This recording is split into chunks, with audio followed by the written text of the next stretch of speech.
The Thomas House Hotel, with over 120 years of history that includes being home to a cult, numerous fires, murders, and untimely deaths. Could this spell a recipe for a haunted location? We're here to find out.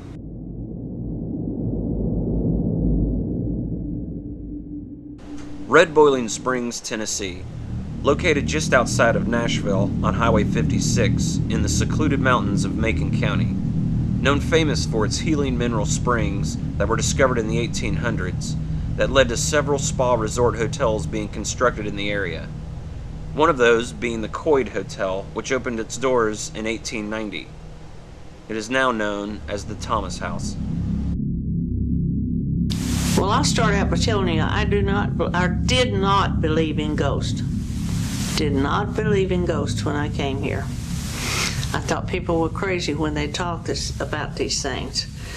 But then, later on, I've heard so many things and have seen so many things that I am a firm believer in them now. One of the ghosts that we have here that we've heard quite often is the Whistler. And that's a tune that's whistled that sounds maybe an old song, an old melody.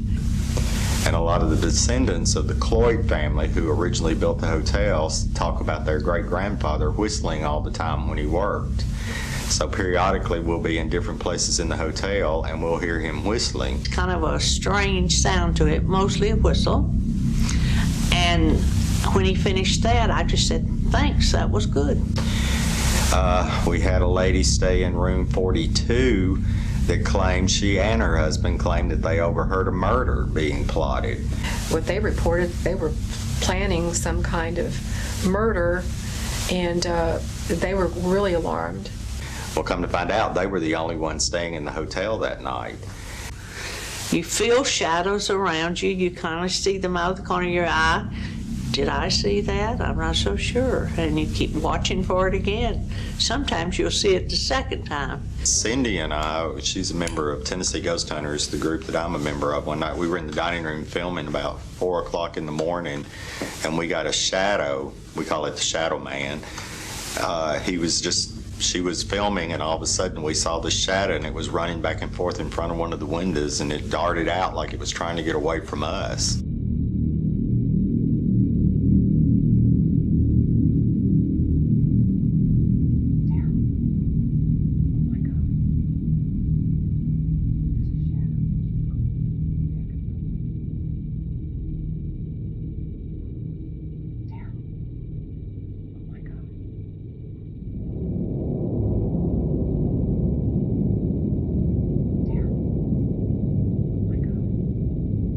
We got a mist in there one night on the stage. It was just a mist that just formed immediately and then just went away pretty quick.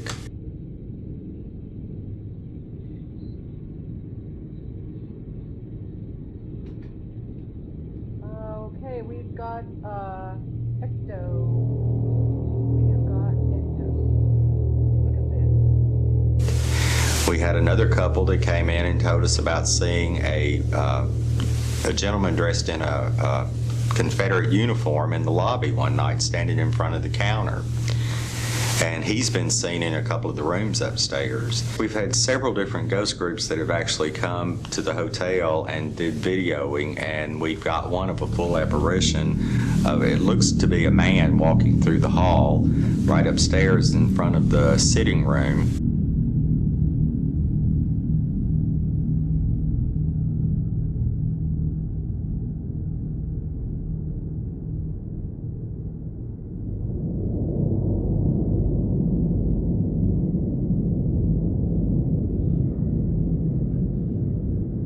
One night we were sitting in the dining room. We'd been doing ghost hunting and EVP work, and all of a sudden I had on a short sleeve shirt and I started feeling kind of a burning sensation on my arm, and I just reached and pulled my shirt up, and when I did I had just a single scratch coming down my arm that started swelling up. It didn't bleed or anything, but we took a picture of it after it happened because we were all so amazed because I'd never had that experience before here. This church, located across the street from the Thomas House Hotel, also has numerous reports of paranormal activity. Several years ago, the church across the street that was built by the Cloyd family that originally built the hotel came up for sale, and I bought it, and we've gone over there and done quite a bit of EVP work and ghost hunting over there, and we've gotten some really strange EVPs over in the church.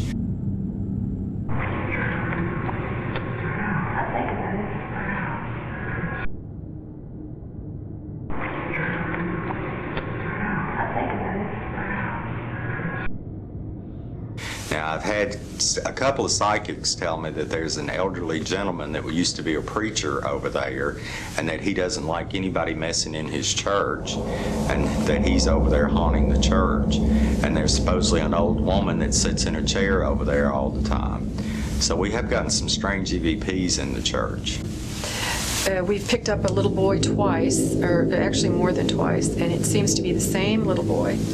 And he has either a speech impediment or it's a certain accent. And when we were in the conference room using a special, very colorful light that we thought would get a reaction, we heard him say on tape, he said, I still saw this creepy light down there. And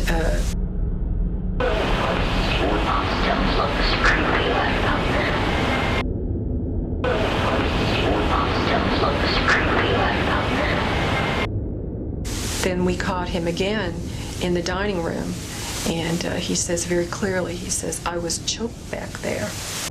I was choked back there. I was choked back there. As you investigate for the paranormal tonight, be sure to review your recordings for possible spectral activity.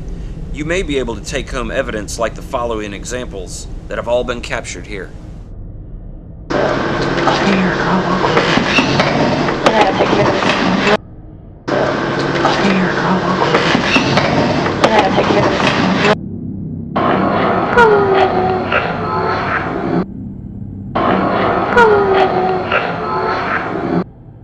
Your nose is going.